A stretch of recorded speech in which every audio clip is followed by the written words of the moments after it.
saya Joen Hana Jamil, pemegang kad nomor metrik BP 24110221 dan watak saya sebagai watak pekerja sosial. Ya, Assalamualaikum dan salam sejahtera. Saya Jumadia binti Almansa, memegang kad metrik BP 24110213. Watak saya sebagai seorang pegawai polis. Nama saya Fidelia Mandadi, nomor metrik BP 24110139. Watak yang saya ambil adalah ibu bapa kepada Ali. Saya Nur Syahada binti Junaidi yang memegang kad metrik BP 24110222, memegang watak sebagai kaunselor sekolah. Saya Nur Aliza Syazwani binti Muhammad, pemegang kad metrik BP 24160348, memegang watak sebagai guru disiplin. Petang dan salam sejahtera kepada semua ahli yang ada di mesyuarat pada hari ini. Terlebih dahulu, saya ingin mengucapkan jutaan terima kasih kepada semua wakil agensi yang dapat meluangkan masa serta menghadiri sesi pengurusan kes pada hari ini. Kehadiran semua pihak amat dihargai kerana menunjukkan komitmen yang tinggi dalam membantu klien yang sedang berhadapan dengan masalah yang serius. Untuk makluman yang kepada semua, tujuan untuk mesyuarat ini diadakan adalah untuk membincangkan satu kes yang melibatkan seorang pelajar lelaki tingkatan 4 yang dikenali sebagai Ali, bukan nama sebenar. Kes ini dirujuk kepada saya selaku pekerja sosial selepas pihak sekolah mendapati terdapat perubahan yang sangat ketara terhadap tingkah laku, emosi, dan prestasi akademik beliau. Berdasarkan penilaian awal yang telah dilakukan, klien telah menjadi mangsa buli fizikal dan verbal secara berterusan selama hampir 3 bulan. Kejadian tersebut telah memberi kesan yang sangat besar terhadap kesejahteraan dirinya sehingga menyebabkan beliau mengalami tekanan emosi, hilang keyakinan diri, dan kurang motivasi untuk belajar dan mula mengasingkan diri daripada persekitaran sosial. Sebagai pekerja sosial, saya percaya bahawa isu buli tidak boleh dilihat sebagai masalah individu semata-mata.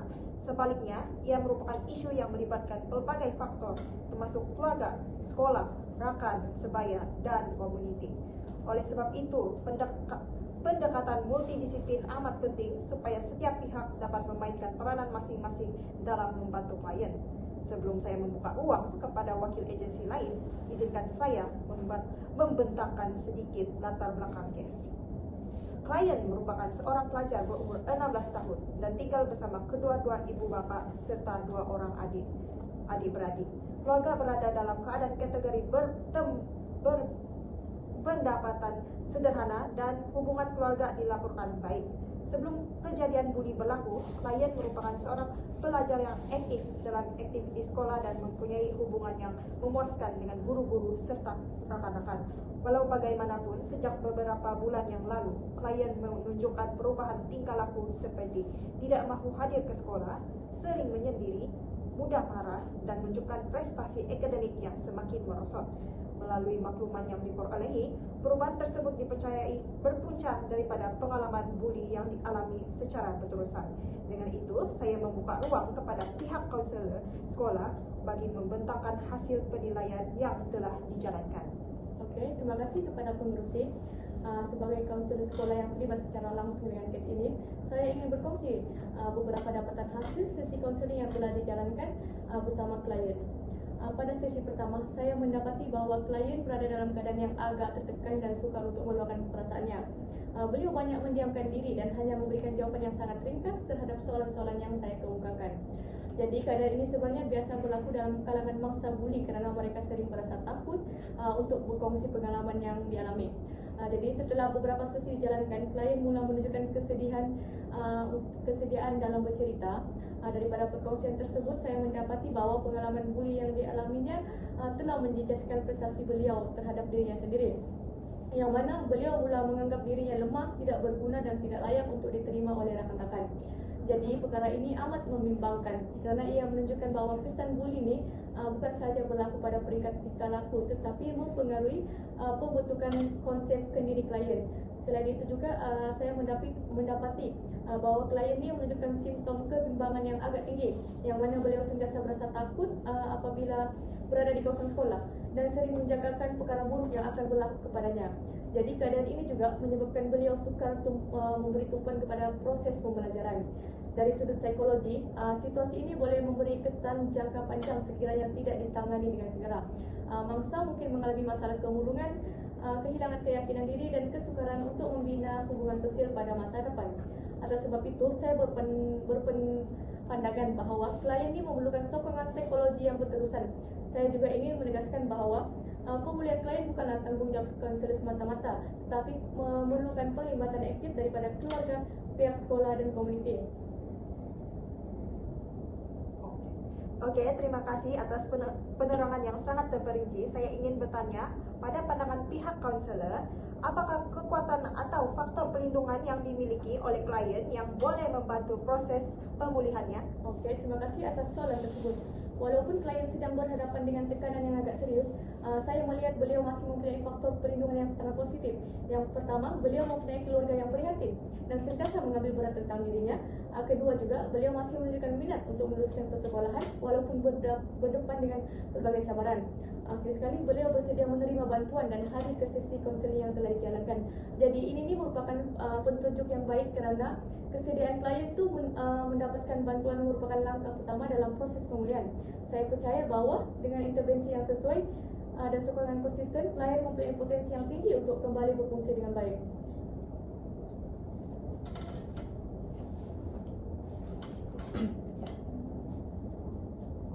Terima kasih. Daripada perspektif guru disiplin sekolah, kes ini merupakan salah satu perkara yang sangat serius dan Thank you dia Bonsai. Saya bersedia sambung. Terima kasih konselor. Oke, sorry. Terima kasih kepada pihak konselor. Bagaimana dengan pihak? Oke, bagaimana pula dengan pihak dari segi guru disiplin? Terima kasih kepada pekerja sosial. Sebagai dari segi perspektif saya sebagai guru disiplin, apa yang saya dapat, kes ini dia berlarutan agak lama dan dia agak merisaukan saya sebagai guru disiplin. Dan mengikut daripada kami punya laporan yang sudah kami siasat dari pihak sekolah, isu bullying ini dia terjadi apabila bermula dengan ejekan dan juga usik mengusik yang semakin hari semakin serius sehingga melibatkan fizikal lah, di mana pelajar ini sudah mulai ditolak, dijatuhkan, dipinggirkan, dan isu ini sudah melibatkan ada kecelakaan, ada luka. Dan bagi saya itu agak serius sebagai saya seorang guru melihat murid saya tidak berada di dalam keadaan selamat. Apapun perkara ini sudah dibendung, saya sudah bermusyawarah dengan pihak atasan sekolah untuk berkomunikasi dengan ibu bapa korban yang dibuli dan juga ibu bapa pembuli, bagaimana dorong mau langkah seterusnya yang mau diambil lah. Sebab kalau pihak sekolah ambil keputusan sewenang-wenangnya tanpa bantuan tanpa pandangan ibu bapa, itu macam tidak baik. Jadi saya minta involve juga kedua-dua ibu bapa, dan mereka setuju jika kami mengambil tindakan lah, which is dimana kami coba untuk memberi pendidikan kepada anak-anak yang membuli itu, memberi mereka peluang. Sekiranya mereka tidak ada improvement daripada segi tingkah laku mereka itu, kami terpaksa mengambil tindakan yang lebih keras lah, dimana harus dihentikan sekolah. Terima kasih dari pihak guru disiplin, maafkan saya. Sekarang kita dengar pula daripada pihak pegawai polis, silakan. Terima kasih sebab memberikan saya peluang untuk berkongsi pandangan daripada perspektif pihak polis Diraja Malaysia berhubungan dengan kes yang kita sedang jalankan. So, pertama sekali saya ingin menyatakan bahwa pihak polis dia memandang serius ni isu bully dalam kalangan pelajar sekolah, kerana kes-kes seperti ini bukan saja memberi kesan kepada mangsa, tapi dia turut mempengaruhi keselamatan, kesejahteraan, keharmonian persekitaran sekolah secara keseluruhan. Walaupun setengah individu dia menganggap bullying ini sebagai perkara biasa dalam kalangan remaja, tetapi hakikatnya perlakuan tersebut dia boleh membawa kesan yang sangat besarlah terhadap perkembangan emosi, psikologi dan sosial seseorang individu yang mengalami mangsa bully.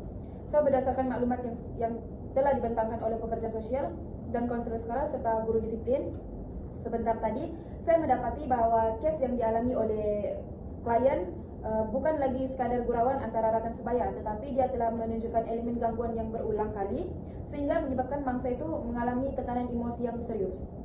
Dan sebagai pegawai polis, perkara pertama yang saya lihat ialah tahap keselamatan mangsa lah.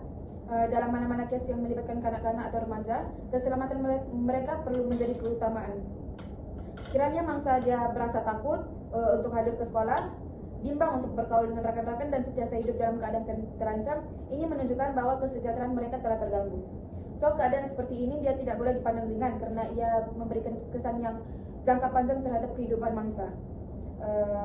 Tuan pengurusi dan ahli masyarakat sekalian, berdasarkan pengalaman saya mengendalikan berbagai kes-kes berkaitan dengan pelajar sekolah, saya mendapati bahwa ramai mangsa bully dia memilih untuk berdiam diri karena takut akan menerima tindak balas akibat perkara yang mereka telah laporkan. Mereka juga bimbang sekiranya laporan yang akan dibuat itu menyebabkan keadaan itu menjadi lebih teruk. Akibatnya masalah yang kecil pada awalnya akan menjadi serius karena tidak ditangani dengan segera. So, dalam kes ini saya melihat bahwa beliau telah menyimpan masalah tersebut dalam tempo masa yang agak lama sebelum perkara ini diketahui oleh pihak sekolah dan maupun keluarga. Ini menunjukkan bahwa beliau mengalami ketakutan yang sangat tinggi sehingga tidak berani mendapatkan bantuan daripada mana-mana pihak. So, pada pandangan saya, perkara ini perlu diberi perhatian karena ketakutan yang berpanjangan dia boleh menjejaskan perkembangan emosi seseorang remaja. Selain itu juga saya ingin menyentuh mengenai kesan kes bully ini terhadap bangsa. Perkara ini boleh membawa kepada masalah disiplin yang lebih serius pada masa akan datang. Oleh itu, selain membantu mangsa, kita juga perlu memberi perhatian kepada aspek pemulihan dan pendidikan terhadap pelaku supaya mereka memahami kesan perbuatan mereka. Baiklah, terima kasih kepada semua wakil agensi atas pembentangan yang sangat komprehensif. Jadi berdasarkan maklumat yang telah dibentangkan, jelas menunjukkan bahwa kes ini memberi kesan yang besar terhadap kesejahteraan emosi, sosial, dan akademik klien. Sebelum kita merancang intervensi, saya ingin membuka ruang kepada semua pihak untuk memberi pandangan profesional mengenai isu utama yang perlu diberi keutamaan dalam kes ini. Pada pandangan saya, isu yang paling mendesak ialah keadaan emosi klien. Sekiranya emosi klien tidak distabilkan terlebih dahulu, agak sukar untuk memastikan keberkesanan intervensi lain. Klien telah menunjukkan simptom kebimbangan yang tinggi dan kehilangan keyakinan diri. Jika perkara ini tidak ditangani segera, ia boleh menjejaskan perkembangan psikologi beliau dalam jangka masa yang panjang. Baiklah, Guru Disiplin. Bagi pandangan saya pula, saya setuju dengan apa yang konselor tu bagi cadangan.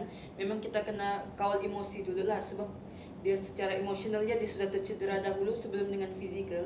Jadi kita kena pulihkan dulu emosi dia, pada masa yang sama fokus kepada fizikal dia, dan pulihkan balik semangat dia supaya dia boleh menjalani kehidupan dia seperti seharian yang sebelum isu bully ini timbul lah. Saya setuju. Namun tindakan disiplin semata-mata tidak semestinya menyelesaikan masalah. Sekiranya pelaku hanya dihukum tanpa diberikan pendidikan dan intervensi pemulihan, kemungkinan mungkin beliau mengulangi tingkah laku yang sama masih ada. Saya melihat kedua-dua pandangan tersebut dia mempunyai asas yang kuat. Daripada perspektif keselamatan, memang perlu ada tindakan yang menunjukkan bahwa tingkah laku bully ini tidak boleh diterima oleh masyarakat. Namun pada masa yang sama, pelajar yang terlibat masih remaja dan dalam berada fase perkembangan. Jadi pendekatan pemulihan juga perlu diberikan perhatian. Kita perlu mencari keseimbangan antara tindakan disiplin dan pendidikan. Sebagai ibu bapa kepada Ali, saya ingin bersuara sedikit. Sejujurnya saya agak kecewa karena kejadian ini berlaku dalam tempo yang lama sebelum diketahui oleh pihak sekolah. So, saya faham tentang pendidikan dan pemulihan, tetapi saya juga mahu jaminan bahwa perkara ini tidak akan berulang kepada anak saya lagi. Baiklah, terima kasih atas pandangan dari semua pihak. Saya melihat bahwa terdapat 3 isu utama yang telah dikenal pasti, yaitu pertama, keselamatan klien, kedua, kesejahteraan emosi dan psikologi klien, dan yang terakhir ialah pencegahan kejadian bully daripada berulang. Adakah semua pihak bersetuju bahwa ketiga-tiga aspek ini patut diberi perhatian secara serentak? Setuju. Baiklah, dengan persetujuan semua, kita akan meneruskan kepada perancangan intervensi yang lebih terperinci. Sebagai pekerja sosial, saya akan menjalankan pemantauan kes secara berkala bagi memastikan kebajikan dan kesejahteraan klien sentiasa terpelihara. Antara tindakan yang boleh dilaksanakan adalah menjalankan sesi sokongan psikososial sebanyak 2 kali sebulan, membuat lawatan susulan kepada keluarga, menjadi penyelaras utama antara semua agensi yang terlibat, memastikan semua pelan tindakan dipersetujui dan dilaksanakan mengikut jadwal, dan menjalankan penilaian semula kelas setiap bulan. Matlamat utama intervensi ini adalah untuk memastikan klien mempunyai sistem sokongan yang kukuh sepanjang proses pemulihan. Okey, sebagai konselor sekolah akan melaksanakan beberapa intervensi tersebut, iaitu dalam konseling individu, yang mana sesi konseling individu akan diadakan dalam mingguan selama 12 minggu, yang mana untuk membantu klien meluahkan emosi dan pengalaman yang dialami, membina semula keyakinan diri klien, mengurangkan tahap kebimbangan dan tekanan. Dalam bagi sesi konseling untuk keluarga pula, memberi pendarahan kepada ibu bapa tentang kesan buli, mengukuhkan komunikasi antara keluarga, membantu keluarga memahami keperluan emosi klien. Dalam masa yang sama, mengadakan program pembangunan diri, iaitu latihan kemahiran sosial, aktiviti peningkatan harga diri, dan aktiviti kepimpinan dan kurikulum. Baik, dari sudut guru disiplin pula, bagi saya intervensi yang lebih mendalam yang kami boleh lakukan selain daripada pihak konseling, kami akan menambah rondaan di kawasan-kawasan yang kemungkinan buli itu akan terjadi, seperti kawasan yang tertutup, terpecil dan juga gelap.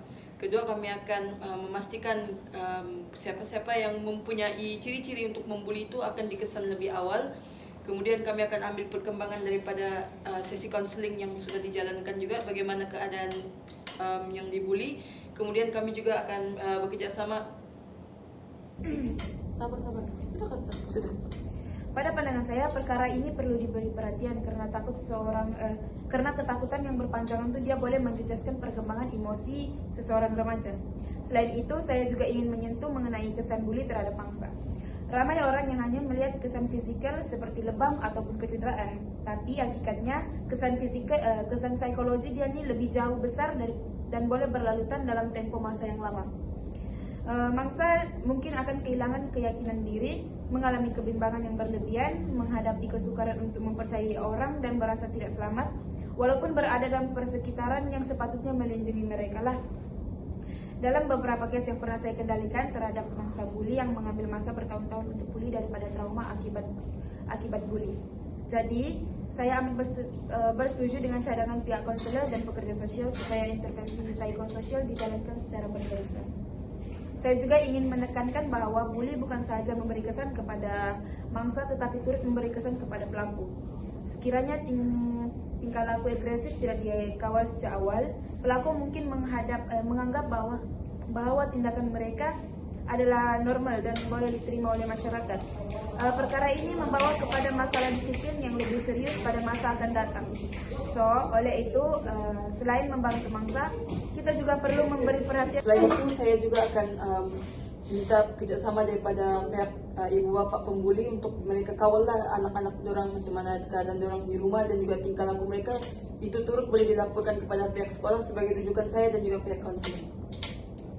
Kalau intervensi oleh pihak polis pula, pihak polis dia akan membantu melalui melancarkan program-program pencegahan jenayah, ceramah kesedaran mengenai buli, penerangan tentang implikasi undang-undang, program bersama pegawai perhubungan sekolah, dan kami juga akan melaksanakan pemantauan kes, menjalinkan komunikasi dengan pihak sekolah, memberi khidmat nasihat berkaitan keselamatan, dan membantu sekiranya terdapat ancaman ataupun kejadian yang berulang berkaitan dengan buli. Kalau dari ibu bapa kepada ahli pula, saya bersetuju untuk meluangkan masa yang berkualiti bersama anak dan memantau perubahan emosi dan tingkah laku. Dan saya juga akan menggalakkan komunikasi terbuka dalam keluarga. Selain itu, memberikan sokongan moral secara berterusan dan akhir sekali berhubung dengan pihak sekolah lah sekiranya terdapat sebarang kebimbangan terhadap anak-anak saya. Oke. Baiklah, berdasarkan penilaian kejayaan intervensi ini dianggap berjaya apabila kehadiran klien ke sekolah menjadi meningkat, tahap keyakinan diri bertambah baik, dan tiada lagi kejadian buli dilaporkan, prestasi akademik menunjukkan peningkatan, dan klien kembali aktif dalam aktiviti sosial dan kurikulum. Keluarga juga menunjukkan tahap sokongan yang konsisten. Jadi, berdasarkan cadangan yang dipersetujui, jelas menunjukkan bahwa setiap agensi mempunyai peranan yang saling melengkapi antara satu sama lain. Melalui pendekatan multidisiplin ini, kita bukan saja dapat membantu menyelesaikan masalah yang sedang dihadapi oleh klien, tetapi juga berusaha mencegah masalah yang sama daripada berulang pada masa hadapan. Kerjasama semua pihak amat penting bagi memastikan kesejahteraan, keselamatan, dan perkembangan positif klien dapat dicapai secara menyeluruh.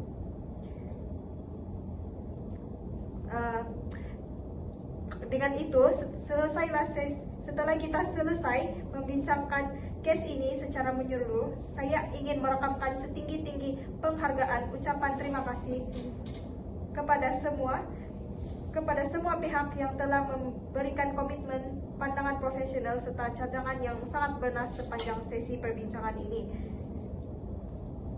Dari itu saja, terima kasih.